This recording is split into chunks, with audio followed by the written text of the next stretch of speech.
ఈ గిన్నె ఏంటండి బాగా చూసే ఉంటారు కదా, ఏం గిన్నె ఇది? మీరు ఒక రెస్టారెంట్ కి పోతే బిర్యానీ దీంట్లో పెడుతుంటారు మీకు, లేకపోతే మీరు ఏమన్నా ఒక కర్రీ ఆర్డర్ చేస్తే ఇటువంటి బౌల్లో ఇటువంటి గిన్నెలో వాళ్ళు ఇస్తారు. చాలా మంది జీవితాలు ఈ గిన్నెలాగే ఉన్నాయండి. ఎందుకంటున్నా అంటే ఇది చూడటానికి బయట నుంచి చాలా పెద్దగా ఉంటుంది, అబ్బా ఎంత పెద్ద గిన్నెలో బిర్యానీ తెచ్చాడు రా అనుకుంటాం. కానీ లోపల తీయటం మొదలు పెడితే సగం ఆల్రెడీ గిన్నె లోపల నుంచి ఫిల్ అయి ఉంటుంది కదా. చూడటానికి బయట నుంచి చాలా పెద్దగా ఉన్నాయి మన జీవితాలు, చూడటానికి బయట నుంచి చాలా ఆర్భాటాలతో ఉన్నాయి, కానీ లోపలికి ఒక్కసారి తొంగి చూస్తే ఎంతో ఎంటీనెస్ ఉందండి.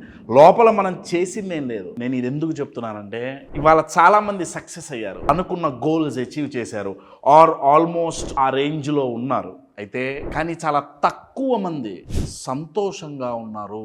సంతోషం సగం బలం, తెలుగులో ఒక లైన్ కదండి.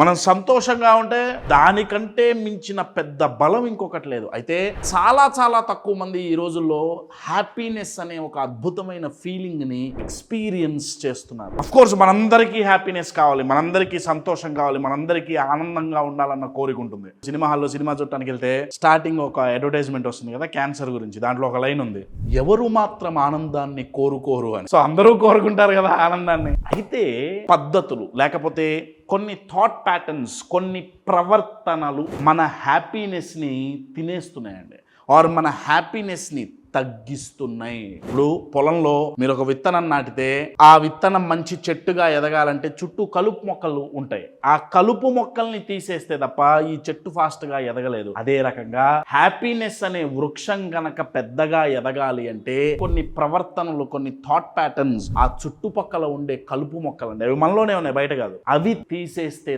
తప్ప మనకి 100% సంతోషం రాదు.